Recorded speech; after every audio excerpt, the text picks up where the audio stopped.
জল স্থল ছাড়িয়ে বিশ্ব শক্তিগুলো এখন ক্ষমতা দেখাচ্ছে মহাকাশেও। সেখানেও যুক্তরাষ্ট্র, চীন, রাশিয়ার মধ্যে চলছে শীতল যুদ্ধ। সিএনএনের এক প্রতিবেদনে বলা হচ্ছে, স্পেস প্রতিযোগিতায় বেশ এগিয়ে যুক্তরাষ্ট্র। দেশটিকে টেক্কা দিতে বিভিন্ন মহাকাশযান ভিত্তিক অভিযান চালাচ্ছে চীন ও রাশিয়া।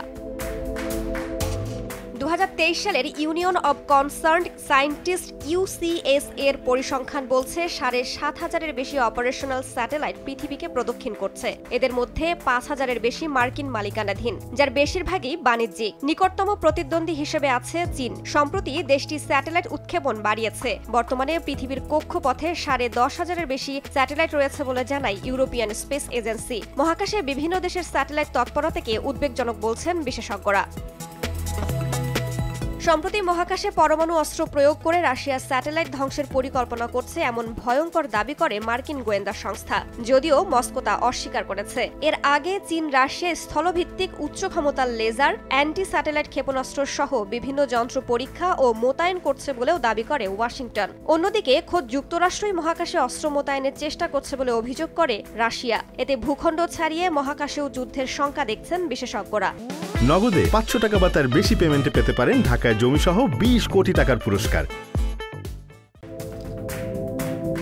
1957 সালে পৃথিবীর কক্ষপথে প্রথম স্যাটেলাইট পাঠায় সাবেক সোভিয়েত ইউনিয়ন। এর মধ্য দিয়ে যুক্তরাষ্ট্রের সঙ্গে ইতিহাসের প্রথম মহাকাশ যুদ্ধে অবতীর্ণ হয় সোভিয়েত ইউনিয়ন। চলতি শতাব্দীতে এসে সে পরিস্থিতি পাল্টে যেতে শুরু করেছে। গত 2 দশকে চীন নতুন বিশ্বশক্তি হিসেবে উদয় হওয়ার পর মহাকাশ প্রতিযোগিতা সাম্প্রতিক বছরগুলোতে নতুন মাত্রা পেয়েছে।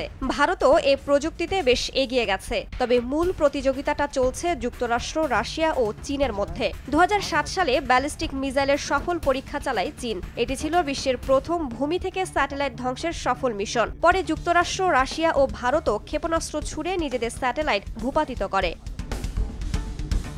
বিশেষজ্ঞরা বলছেন, পৃথিবীতে ভূ রাজনৈতিক প্রতিদ্বন্দ্বিতা বেড়ে যাওয়ায় নিজেদের শক্তিমত্তা প্রদর্শনে মহাকাশের দিকে ঝুঁকছে বিশ্বশক্তিগুলো। তবে কেবল সামরিক আধিপত্য ও নজরদারি নয়, এর পেছনে ব্যবসায়িক স্বার্থ রয়েছে। মহাকাশে বিভিন্ন উপগ্রহের মাধ্যমে চলছে আধুনিক যোগাযোগ ব্যবস্থা, জিপিএস সিস্টেমের মতো গুরুত্বপূর্ণ পরিষেবা।